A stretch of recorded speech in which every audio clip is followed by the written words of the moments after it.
قل هل يستوي الذين يعلمون والذين لا يعلمون إنما يتذكر أولو الألباب.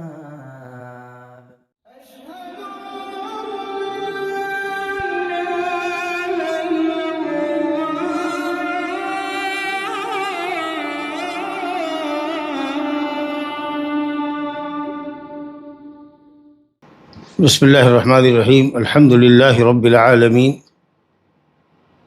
والعاقبۃ للمتقین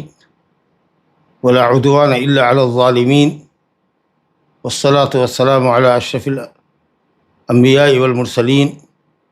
المبعوث رحمۃ للعالمین سیدنا ونبینا محمد وعلی آلہ واصحابہ ومن دعا بدعوتہ واتبع ہدیہ الی یوم الدین، اما بعد. فالمثال الثالث قوله صلی اللہ علیہ وسلم انی اجد نفس الرحمن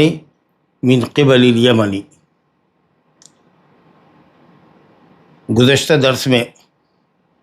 ہم نے ایک فصل شروع کی تھی. قواعد کے بیان کے بعد میں نے ذکر کیا تھا کہ مؤلف نے یہاں ایک فصل ذکر کی ہے، ایک تتمہ ذکر کیا ہے اور خاتمہ ذکر کیا، اور اسی پر کتاب ختم ہوتی ہے القواعد المثلی. یہ جو فصل ہمارے ساتھ چل رہی ہے، جس کا ایک درس ہم لے چکے ہیں، اس میں در حقیقت نصوص صفات پر اہل تحریف اور اہل تعطیل جو باطل فرقے ہیں، جو صفات باری تعالیٰ کا انکار کرتے ہیں یا اس کو ظاہری معانی سے پھیرتے ہیں غلط معنی کی طرف، جو خود کو یا جن کو لوگ اہل تعویل کہتے ہیں حالانکہ وہ اہل تحریف ہے، انہوں نے بعض نصوص صفات پر اعتراض وارد کیے اور اہل سنت کو قائل کرنے کی ناکام کوشش کی ہے کہ آپ حضرات بھی اللہ سبحانہ تعالیٰ کی صفات سے متعلق بعض آیات قرآنیہ اور بعض احادیث نبویہ میں ظاہری معنی سے انحراف کرتے ہیں اور آپ بھی اس کی تعویل کرتے ہیں. اگر یہ تعویل آپ کے ہاں ہے تو ہم اگر تعویل کرتے ہیں صفات کی نصوص کی تو ہم کیا غلطی کرتے ہیں؟ تو آپ ہماری تائید کیجئے، یا نہیں تو کم از کم ہمارے عمل کو آپ درست کیجئے، نہیں تو خاموشی اختیار کیجئے. چاہتے ہیں کہ اہل سنت ان پر رد نہ کرے اور مداہنت اختیار کرے، خاموشی اختیار کرے. یہ ہے اصل ان کا مقصد. اور یہ اعتراض در حقیقت اعتراضات نہیں ہے، دلیل کی روشنی میں کوئی بات نہیں، صرف شبہات ہیں جو اہل بدعت اور اہل باطل کا طریقہ ہے. اللہ تعالیٰ نے فرمایا وَأَمَّا الَّذِينَ فِي قُلُوبِهِمْ زَيْغٌ فَيَتَّبِعُونَ مَا تَشَابَهَ مِنْهُ ابْتِغَاءَ الْفِتْنَةِ وَابْتِغَاءَ تَأْوِيلِهِ. جن لوگوں کے دلوں میں کجی ہوتی ہے، زیغ و زلال ہوتا ہے، وہ متشابہات سے دلیل پکڑتے ہیں، محکمات کو چھوڑ کر متشابہات سے دلیل پکڑتے ہیں، غلط تفسیر کرتے ہیں اور باطل کا فتنہ جگاتے ہیں، لوگوں کو صحیح راستے سے منحرف کرنے کی کوشش کرتے ہیں. اور اسی ضمن میں بتایا گیا تھا کہ ابو حامد الغزالی نے ذکر کیا ہے بعض حنبلی علماء کے حوالے سے کہ انہوں نے یہ اعتراف کیا کہ امام محمد رحمۃ اللہ علیہ جو امام اہل سنہ ہے، انہوں نے کہا کہ 3 نصوص میں ہم نے تعویل کی ہے. ایک تو یہ الحجر الاسود یمین اللہ فی الارض، حجر اسود اللہ کا یمین ہے زمین میں، اور انہوں نے کہا کہ ظاہر ہے کہ یمین سے مراد آپ یہاں پر ہاتھ نہیں لے سکتے، تو آپ تعویل کر رہے ہیں، کیونکہ یہ بات کیسے ہوگی کہ اللہ کا ہاتھ کعبہ سے چپکا ہوا ہے، حجر اسود اللہ کا ہاتھ ہے، نعوذ باللہ، حجر اسود اللہ کی صفت کیسے ہوگی؟ آپ یہاں تعویل کرتے ہیں. اور دوسری ایک دلیل پیش کی تھی کہ صاحب ان قلوب العباد بین اصبعین من اصابع الرحمن، اللہ کے انگلیوں میں سے، اللہ کی انگلیوں میں سے 2 انگلیوں کے درمیان بندوں کے دل ہے. اس سے انہوں نے حلول کا عقیدہ اخذ کیا تھا. اور تیسری دلیل وہ ہے جسے مسند احمد میں ابو ہریرہ رضی اللہ عنہ کے حوالے سے امام احمد نے ذکر کیا ہے، اور وہی علامہ حیثمی نے مجمع الزوائد میں حدیث ذکر کی ہے جس کا ایک ٹکڑا یہ ہے کہ نبی صلی اللہ علیہ وسلم نے فرمایا کہ میں رحمان کا نفس یمن کی طرف سے پاتا ہوں۔ رحمان کا نفس مانے وہ اہل تعویل مراد لیتے ہیں جہمیہ معطلہ کہ نفس سے مراد سانس، اور ظاہر ہے کہ آپ لوگ رحمان کے لیے سانس لینا تو ثابت نہیں کرتے،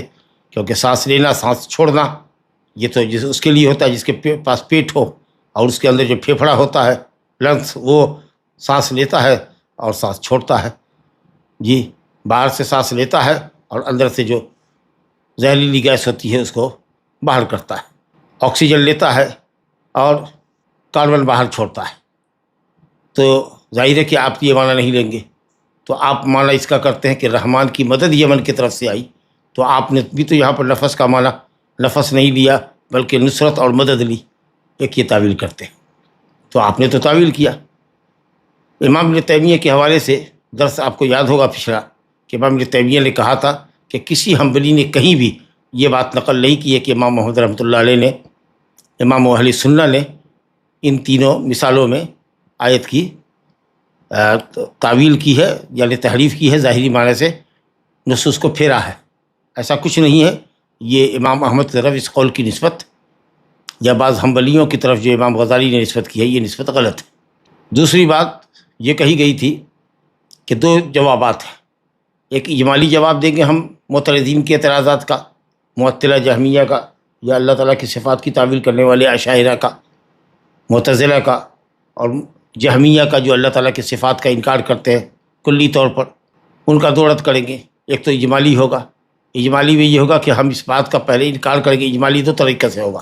کہ پہلے تو ہم اس بات ہی کا انکار کرتے ہیں کہ ہم نے کہیں بھی، اہل سنت نے کہیں بھی اللہ تعالیٰ کی صفات کے نصوص قرآنیہ اور حدیثیہ کو کہیں بھی ان کے ظاہری معنی سے نہیں پھیرا، ظاہری معنی ہی مراد لیا۔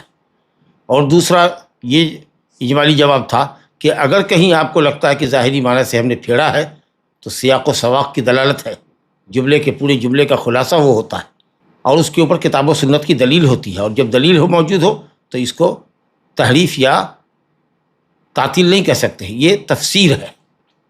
تو ایک تو ہم تو ظاہری معنی سے ہٹتے نہیں ہیں، اور اگر کہیں آپ کو لگتا ہے تو ہم ظاہری معنی کو اگر مراد نہیں لیتے ہیں تو دو وجہ ہوگی، یا تو سیاق اور سباق، جملے کے سیاق سے، پورے جملے سے، سینٹینس سے جو معنی اخذ ہوگا وہ معنی مراد لیں گے، اور وہ معنی اللہ تعالیٰ کی شان کے لائق ہوگا، کیونکہ اگر کوئی ظاہری معنی ہو اور اللہ تعالیٰ کی صفت کے مطابق نہ ہو، اس کے اندر نقص کا پہلو ہو، عیب کا پہلو ہو، تو وہ کبھی بھی نقص کا ظاہری معنی ہو ہی نہیں سکتا، کیونکہ اللہ تعالیٰ کی تمام صفات کمالیہ۔ اگر کوئی ظاہری معنی اللہ تعالیٰ کے لائق نہ ہو، اللہ تعالیٰ کے مناسب نہ ہو، اس کی شان عز و جل کے لائق نہ ہو، تو وہ معنی کبھی بھی ظاہری معنی نہیں ہو سکتا۔ تو ہم جو معنی بھی لیں گے جس کو آپ کہتے ہیں کہ آپ نے اہل سنت ظاہری معنی سے انحراف کیا ہے، وہ ہم آپ کو دلیل دیں گے، اور دوسرا جواب تفصیلی دیں گے کہ ہر دلیل کے اوپر ہم آپ سے گفتگو کریں گے اور آپ کو بتائیں گے کہ ہم نے یہاں ظاہری معنی کو نہیں چھوڑا ہے، اور ہمارے استدلال کی نوعیت کیا ہے اس کو بیان کریں گے۔ تو اگر ہر دلیل کے اوپر گفتگو کریں گے تو یہ تفصیلی رد ہوگا، اور اجمالی رد آپ کے تمام شبہات پر یہی ہے کہ ہم نے کہیں بھی، اول تو یہ ہے کہ اس دعوے کا ہم انکار کرتے ہیں کہ ہم نے کہیں نص کا معنی ظاہری کو چھوڑا ہی نہیں ہے، اور اگر کہیں چھوڑا ہے، آپ کو اگر ایسا لگتا ہے تو ہم وہاں اس ظاہری معنی سے ہٹنے کے سبب دلیل دیں گے کہ قرآن و سنت میں اسی معنی کی تائید موجود ہے۔ میں سمجھتا ہوں کہ پچھلا جو درس تھا وہ آپ کے ذہن نشی میں نے کرایا، یا آپ کو موضوع سے قریب کرنے کے لیے اتنی تمہید میں نے آپ کے سامنے رکھی ہے۔ اب وہ جو تیسری حدیث ہے، اچھا پہلی حدیث کے تعلق سے جو حجر اسود یمین اللہ فی الارض کہا گیا تھا، بتایا تھا کہ وہ حدیث باطل ہے، انتہائی ضعیف جداً ہے،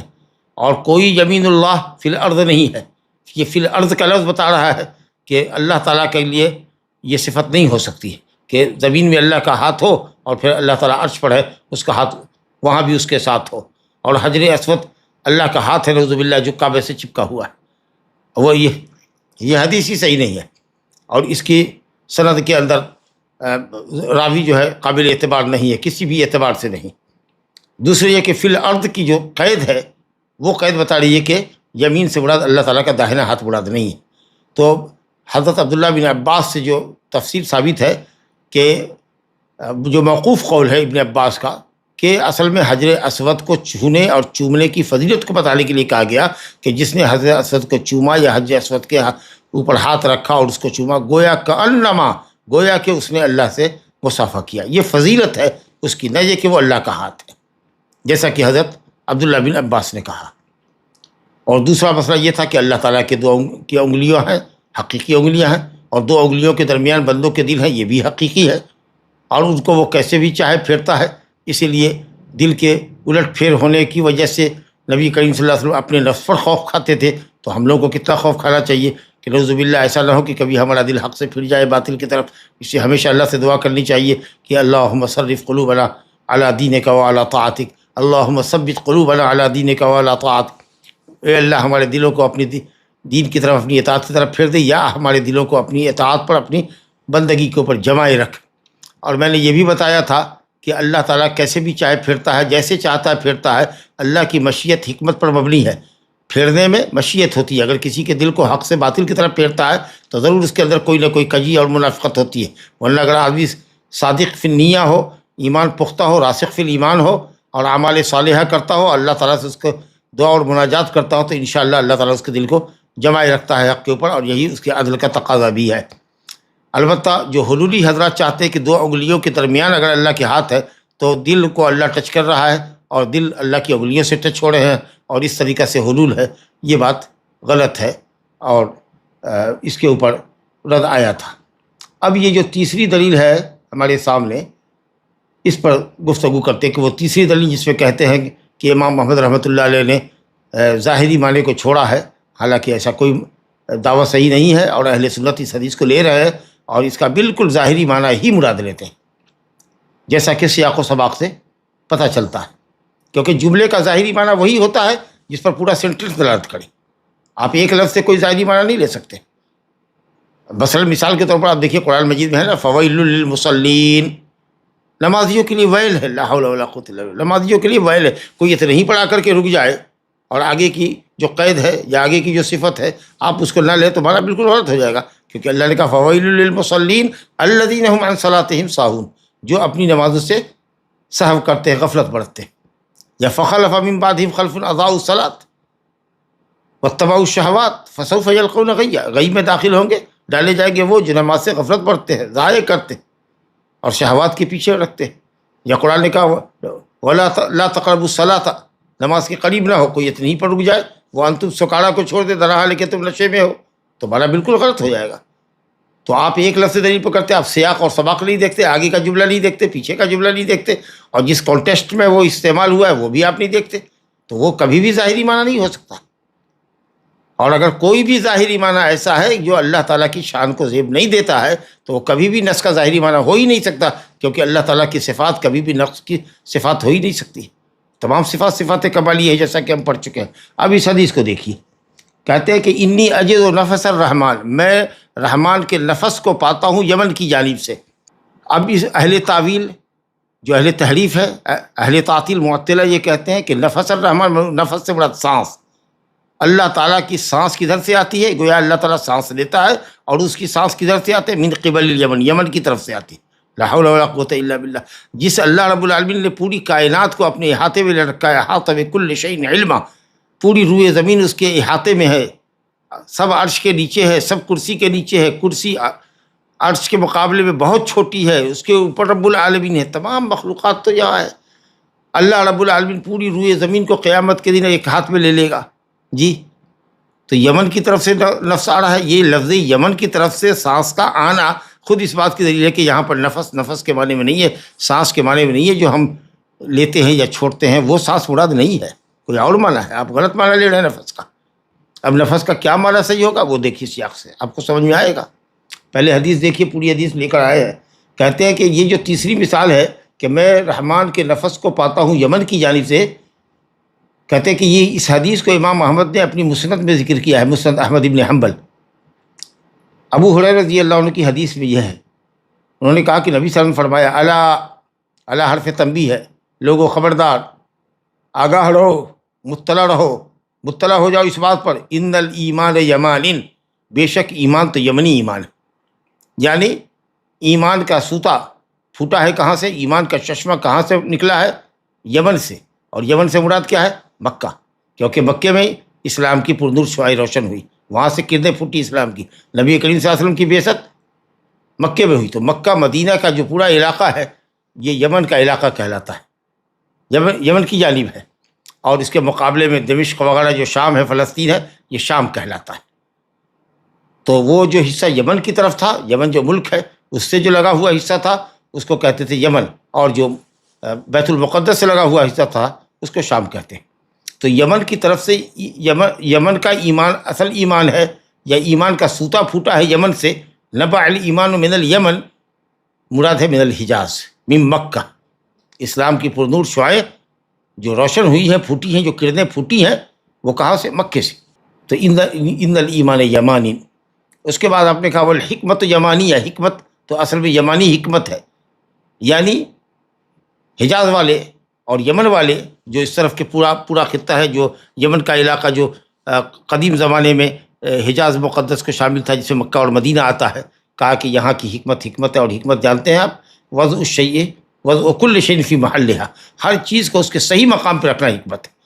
تو یہ جو آدمی حکیم ہوتا ہے، دانا، وہ معاملے پر غور کرتا ہے، کوئی جلدی فیصلہ نہیں کرتا، ہر چیز کو غور سے سمجھ کر کے۔ یمن کی طرف رہنے والوں کے لیے ہے، مکہ مدینہ والوں کی خوبی ہے، اور اہل یمن کی خوبی ہے، یمانی ہے، حکمت یمانیہ ہے۔ ایمان یمانی ہے یعنی مکہ، اور حکمت یمانیہ ہے یعنی مکہ مدینہ اور یمن کی طرف کی حکمت، دانائی، ہوشیاری، عقل مندی، معاملے میں تأنی، تمہل، غور و فکر، تدبر، یہ سب ان لوگوں کی صفت ہے۔ اور اس کے بعد تیسرا جملہ ہے وَأَجِدُ نَفَسَ رَبِّكُمْ، اور اے لوگو میں تمہارے رب کا نفس پاتا ہوں یمن کی جانب سے۔ تعویل آپ نے سمجھ لیا۔ معترض کا اعتراض کیا ہے؟ معترض کا اعتراض یہ ہے کہ آپ اس حدیث کا ظاہری معنی نہیں لیتے ہیں، اہل تعویل کہتے ہیں، کیونکہ اللہ تعالیٰ کے لیے نفس آپ ثابت نہیں کر سکتے، کیونکہ نفس تو ہوتا ہے ایسی چیز ہے جس کے اندر پیٹ ہو، سمجھا کہ نہیں، اور اللہ تعالیٰ اس سے بے نیاز ہے۔ تو آپ یا تو یہ معنی لیجیے تو ظاہر معنی ہوگا، اور اگر اس کے علاوہ کوئی دوسرا معنی لیتے ہیں اور یہ کہتے ہیں کہ اللہ تعالیٰ کی طرف سے نصرت اور حمایت آتی ہے یمن کی طرف سے، کا مطلب یہ ہے نفس ربکم سے مراد یہ ہے کہ مدد تمہارے رب کی آتی ہے من قبل الیمن سے، یعنی اہل مدینہ، اہل یمن نے اسلام کی نصرت اور حمایت کیا ہے۔ تو یہ آپ گویا کہ تعویل کرتے ہیں، بالکل تعویل نہیں ہے۔ آگے پہلے سند کے اوپر گفتگو دیکھ لیجیے، اس کے بعد بات ہوگی۔ کہتے ہیں کہ مجموع الزوائد میں یہ روایت ہے، علامہ حائسمی نے کہا مجموع الزوائد میں کہ اس حدیث کے رجال رجال الصحیح ہے، یعنی صحیح کے رجال ہے، یعنی تمام جو صحیح حدیث کی میں جو راوی ہوتا ہے، عادل ہوتا ہے، ضابط ہوتا ہے، ثقہ ہوتا ہے، وہ تمام صفتیں تمام سند کے رجال کے اندر، سوائے شبیب نام کی راوی کے کہ وہ ثقہ ہے، اور امام بخاری وغیرہ نے بھی اس کو ثقہ مانا ہے۔ تو انشاءاللہ تعالی روایت صحیح ہے، یعنی مجموع الزوائد والے نے کہا رجالہ رجال الصحیح، یعنی بخاری کی روایت ہے یا صحیح مسلم کی روایت ہے اس حدیث کے اندر۔ جی، تو گویا کہ اشارہ اس بات کی طرف ہے کہ حدیث صحیح ہے۔ اب دیکھیے، کہتے ہیں کہ یہ حدیث جو ہے اس کو اہل سنت نے بالکل ظاہری معنی پر ہی معمول کیا ہے۔ اب بس یہ ہے کہ نفس کا معنی کیا ہے وہ لینے میں آپ نے سمجھا، آپ نے نفس سے مراد سانس لیا، حالانکہ یہ سانس لینا عیب کے اوپر دلالت کرتا ہے، اللہ کے لیے یہ عیب ہے۔ نفس عربی میں دیکھیے، یہ لفظ عربی کا ہے، کہتے ہیں کہ یہ اسم مصدر ہے، فعل کیا آتا ہے؟ نفس ینفس تنفیسا ونفسا۔ اسم مصدر کس کو کہتے ہیں؟ پہلے بھی بات آ چکی ہے کہ جو مصدر کا معنی دے، مصدر کا معنی دے، لیکن مصدر جو ہوتا ہے وہ فعل کے مطابق ہوتا ہے۔ نفس ینفس تنفیسا، تو جس طریقے سے نفس میں نون فا سین ہے، اسی طریقے سے تنفیسن جو مصدر ہے اس میں بھی نون فا سین ہے، اسی ترتیب سے حروف ہوتا ہے مصدر میں جس ترتیب سے فعل کے اندر ہوتا ہے۔ لیکن اسم مصدر جو ہوتا ہے وہ مصدر کا معنی تو دیتا ہے، لیکن وہ فعل کے لفظ پر مشتمل نہیں ہوتا، فعل کے حروف پر مشتمل نہیں ہوتا۔ تو ہے اس طریقے سے نفسا فعل ماضی، جیسے حدیث ہے من نفس عن مؤمن کربۃ من کرب الدنیا نفس اللہ عنہ کربۃ من کرب یوم القیامہ، جس نے کسی مسلمان سے اس کی تکلیف کو دور کر دیا، یعنی فرج عنہ، اس کی تکلیف کو دور کیا، نفس عن مؤمن کربۃ، اس کی کسی تکلیف کو دنیا کی تکلیفوں میں سے دور کر دیا، تو اللہ تعالیٰ اس شخص کی قیامت کی تکلیفوں میں سے تکلیف کو دور کر دے گا۔ تو نفسا ینفس و تنفیساً مصدر ہوا اور نفساً اسم مصدر ہوا. گویا تکلیف کو دور کرنا، فرج اور کشادگی پیدا کرنا. جیسے کہ آتا ہے فرج یفرج تفریجا و فرجن، فرج یفرج تفریجا مصدر، وہی ازالہ تکلیف کو دور کرنا، اور اسی مصدر آتا ہے فرجن. اسی طریقے سے دیکھیے کلم یکلم تکلیما مصدر آیا، اور کلامن اسم مصدر ہے جو تکلیم کے معنی میں. سلم یسلم تسلیما مصدر ہے، اور سلامن اسم مصدر ہے. غفر یغفر غفرانا اور المغفرہ اسم مصدر ہے. الحمدللہ بہت زیادہ کلمات ہے. تو کہتے ہیں کہ یہاں پر جو ہے یہ ایسی سے نفسا آتا ہے، نفاس والی عورت. نفسا بچے کی ولادت کے بعد اس کی سانس ہلکی ہو جاتی ہے. ولادت سے پہلے جو بوجھل ہوتی ہے بچے کی وجہ سے اور خون جمع ہونے کی وجہ سے رحم میں جو بوجھل محسوس کرتی ہے، وہ تکلیف اب اس کی دور ہو جاتی ہے. یہ سارے مصدر جو ہے کہتے ہیں کہ اہل لغت نے کہا کہ یہاں پر جو نفس ہے یہ تکلیف زدہ انسان سے تکلیف کو دور کرنے کے معنی میں. تو اب حدیث کا معنی کیا ہوا کہ اللہ رب العالمین نے مومنین کی پریشانیوں کو دور کیا اور مومنین کو نصرت اور حمایت عطا فرمائی. کہاں سے؟ من اہل الیمن، یمن والوں کی طرف سے. اور یمن والے کون تھے؟ مدینہ والے. کہ جب مکے کی سرزمین اسلامی دعوت کے لیے سنگلاخ ثابت ہوئی اور مسلمانوں کے لیے عرصہ حیات تنگ کر دیا گیا،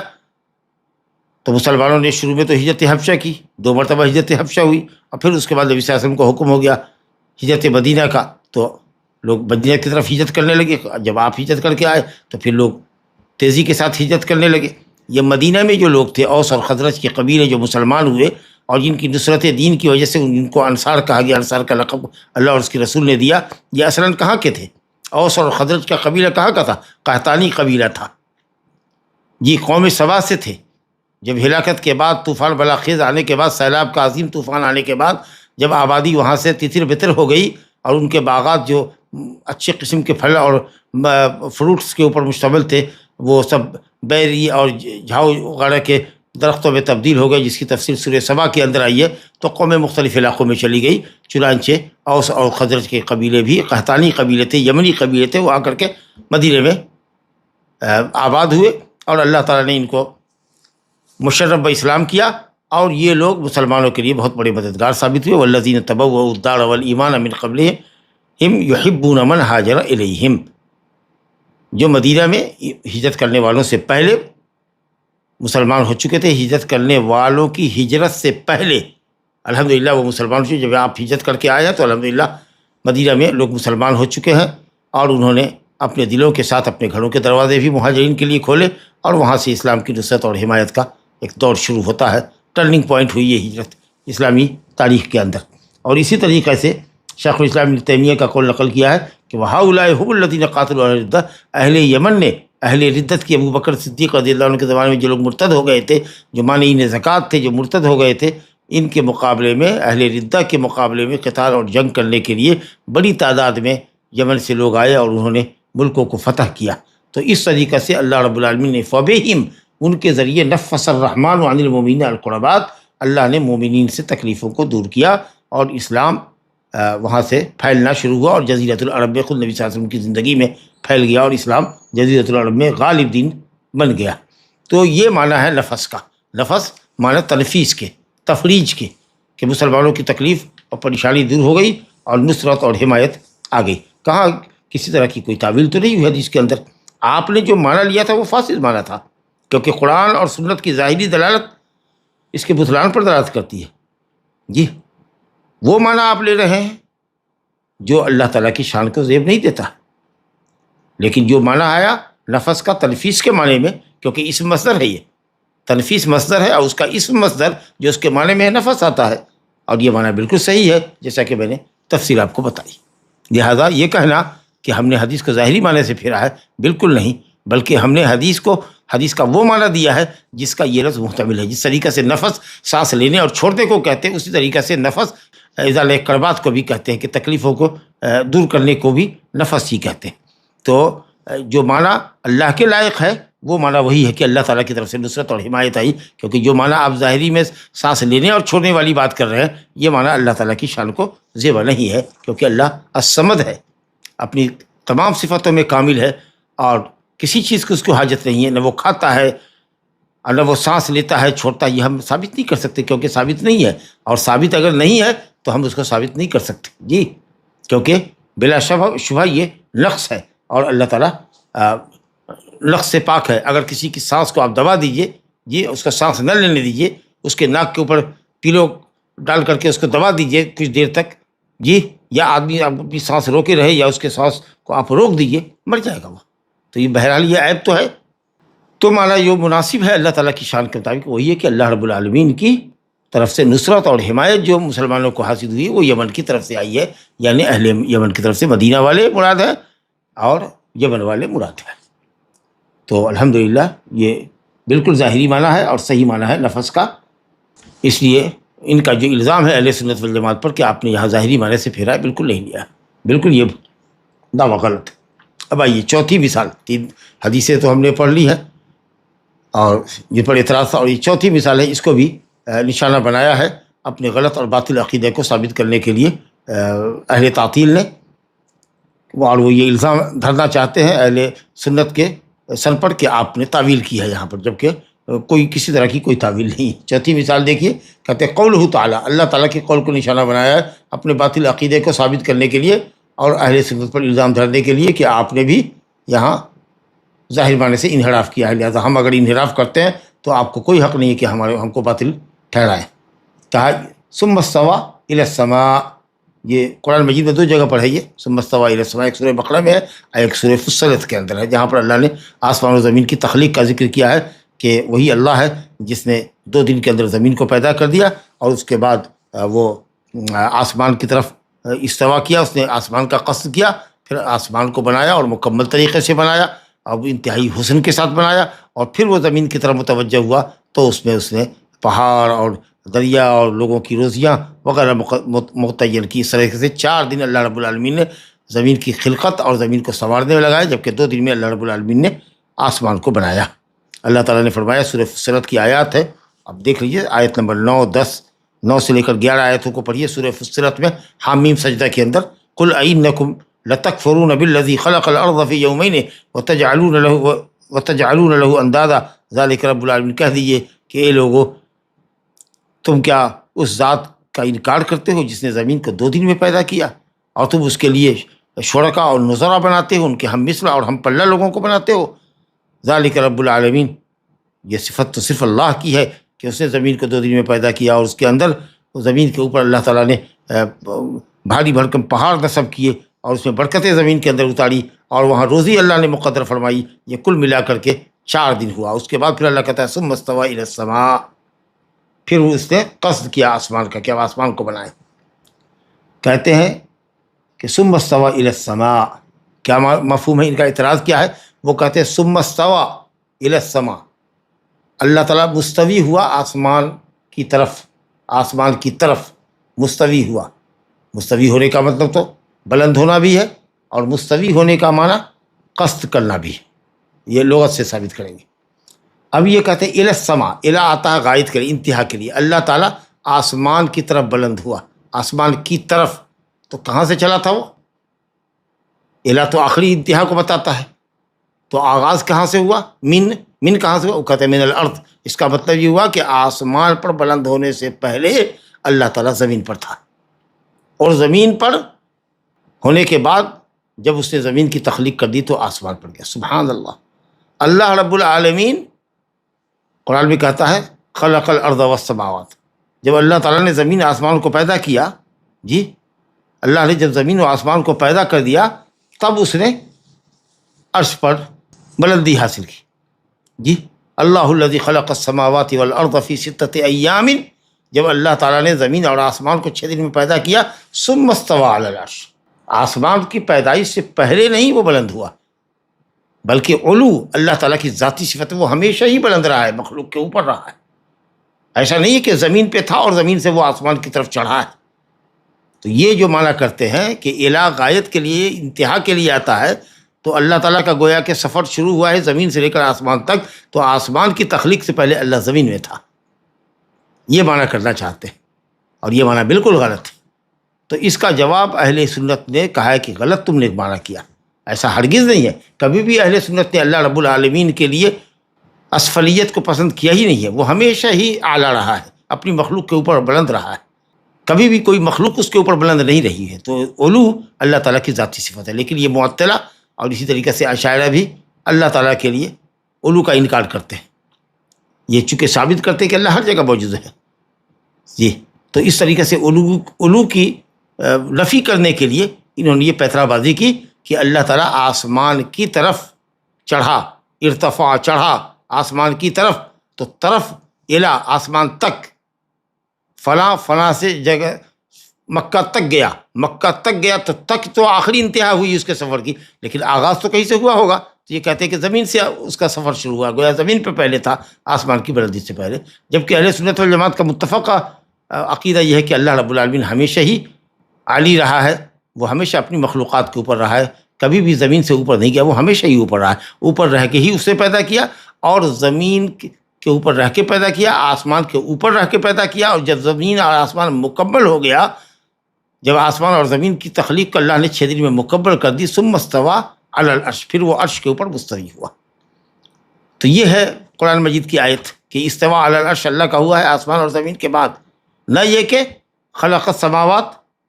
جی هو الذی خلق لکم ما فی الارض جمیعا، زمین کو پیدا کر دیا، ثم استویٰ الی السماء، پھر وہ آسمان کی طرف چڑھا، اور چڑھنے کے بعد اس نے آسمان کو پیدا کیا، جبکہ اللہ تعالیٰ قرآن میں کہتا ہے کہ جب زمین و آسمان کو پیدا کر چکا تب وہ عرش پر گیا۔ اس کا مطلب یہ ہے کہ زمین کی پیدائش سے پہلے بھی وہ بلندی پر تھا، اور آسمان کی تخلیق کے بعد وہ سب سے اوپر مخلوق جو عرش ہے اس کے اوپر اللہ رب العالمین اٹھا۔ تو یہ ہے اصل میں معطلہ کا اور معتزلہ کا اعتراض کہ اللہ تعالیٰ زمین سے اوپر گیا ہے آسمان کی طرف، گویا کہ زمین پر اللہ تعالیٰ کے لیے ثابت کرتے ہیں جی کہ اللہ تعالیٰ زمین میں تھا، اور اس نے زمین کی چیزوں کو جب پیدا کر لیا تب پھر اس نے آسمان کا رخ کیا ہے، اور آپ لوگ اس ظاہری معنی کو تو لیتے نہیں ہیں، سمجھا کہ معطلہ یہ کہنا چاہتے ہیں کہ آپ لوگوں نے نص کی تعویل کی ہے۔ لا الہ الا اللہ۔ دیکھیے جیسا کہ میں نے کہا کہ یہ 2 ہی مقام پر آیا ہے سورہ بقرہ میں، جی سورہ بقرہ کے اندر ثم استویٰ الی السماء، اور اس کے بعد سورہ فصلت میں حامیم سجدہ میں 9ویں 10ویں اور 11ویں آیت کو پڑھیے۔ 11ویں آیت کے اندر اللہ نے بتایا ثم استویٰ الی السماء وہی دخان، آسمان کا اللہ نے استوا کیا آسمان کی طرف، اور وہ دخان تھا، دھواں تھا، تو اللہ نے آسمان سے اور زمین سے کہا کہ آ جاؤ، الگ الگ ہو جاؤ، طوعا و کرہا، خوشی سے یا ناپسندیدگی سے، اور اس طریقے سے اس سے تخلیق پیدا کر دی، مکمل کر دی۔ کہتے ہیں کہ ظاہری دلالت بتاتی ہے کہ اللہ زمین میں تھا پھر وہ آسمان کی طرف چڑھا ہے، جبکہ اہل سنت والجماعت ایسا نہیں کہتے، وہ تو کہتے ہیں کہ اللہ تعالیٰ کے لیے صفت علو اس کی ذاتی صفت ہے، وہ ہمیشہ صفت علو سے متصف رہا ہے، اور ہمیشہ وہ اپنی مخلوق کے اوپر رہا ہے، کبھی وہ مخلوق کے نیچے نہیں رہا ہے۔ تو اب کیا مطلب ہے اس کا؟ کہتے ہیں 2 تفسیر ہے اہل سنت کی۔ ایک تفسیر تو یہ ہے جو رئیس المفسرین ابن جریر رحمۃ اللہ علیہ نے، ابن جریر طبری نے کی ہے، انہوں نے کہا ہے کہ الا علی کے معنی میں،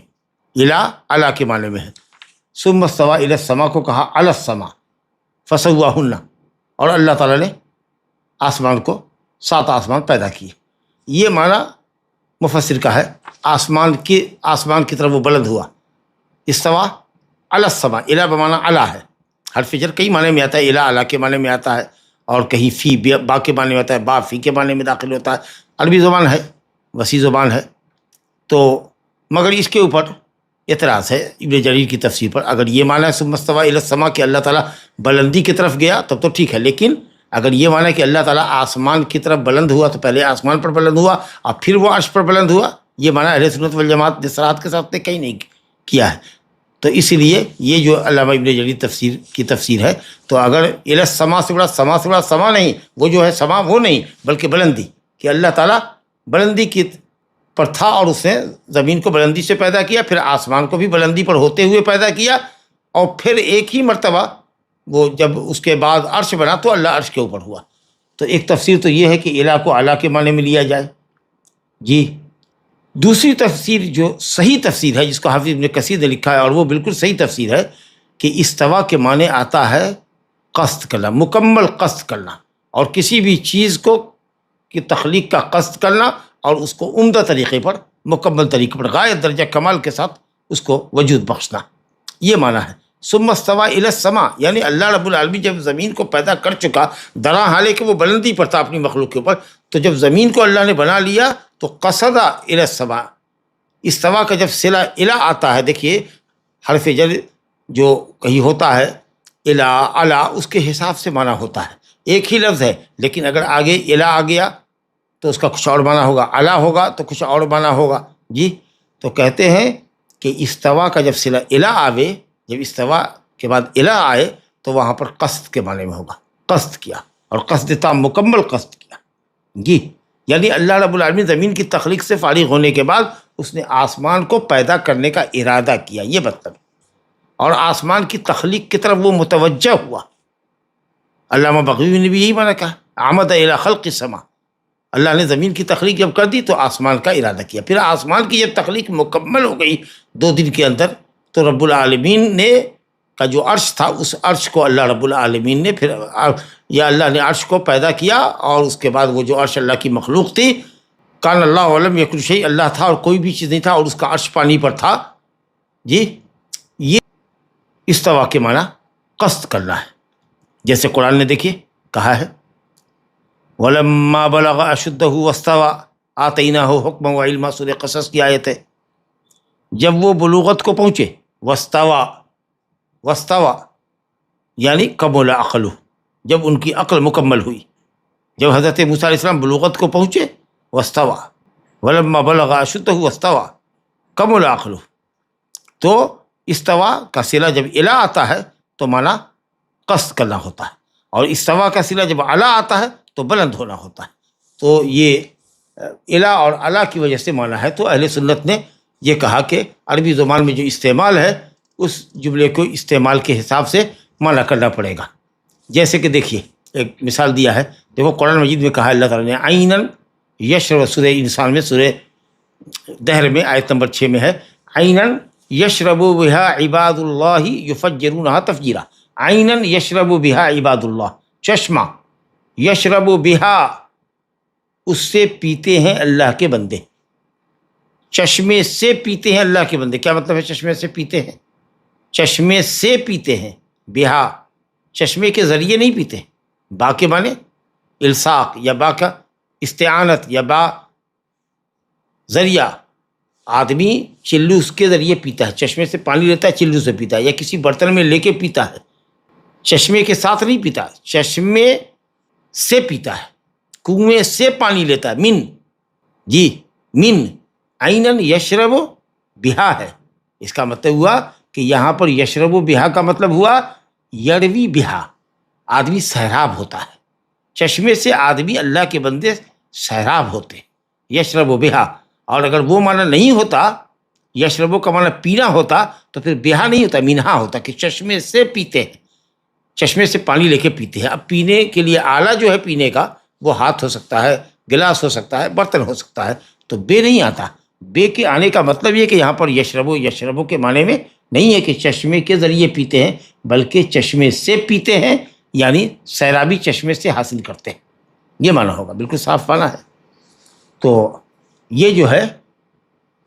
یہ بے حرف یہ جر جو ہے، یہ یہاں پر من کے معنی میں ہے۔ جس طریقہ سے عیناً چشمہ کا لفظ آیا ہے تو چشمے سے پیا جاتا ہے، چشمے کے ذریعے نہیں پیا جاتا، تو اسی طریقہ سے استوا الی السماء میں استوا کا معنی قصد ہے، کہ اللہ تعالیٰ نے زمین کو پیدا کیا، اس کے بعد اس نے آسمان کے پیدا کرنے کا قصد کیا، پھر زمین و آسمان جب مکمل ہو گئے تو اللہ نے اب عرش کو 7 آسمان کے اوپر اٹھایا اور اس کے اوپر وہ بلند ہوا، بالکل معنی واضح ہے۔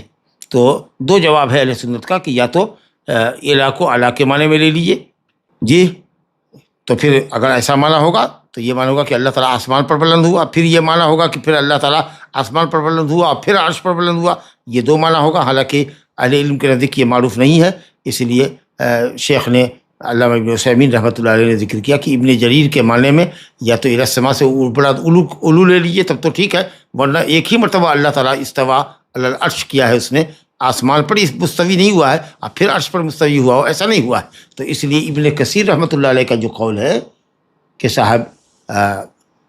استوا جو ہے وہ قصد کے معنی میں ہے کہ مکمل قصد، جیسے استوا آدمی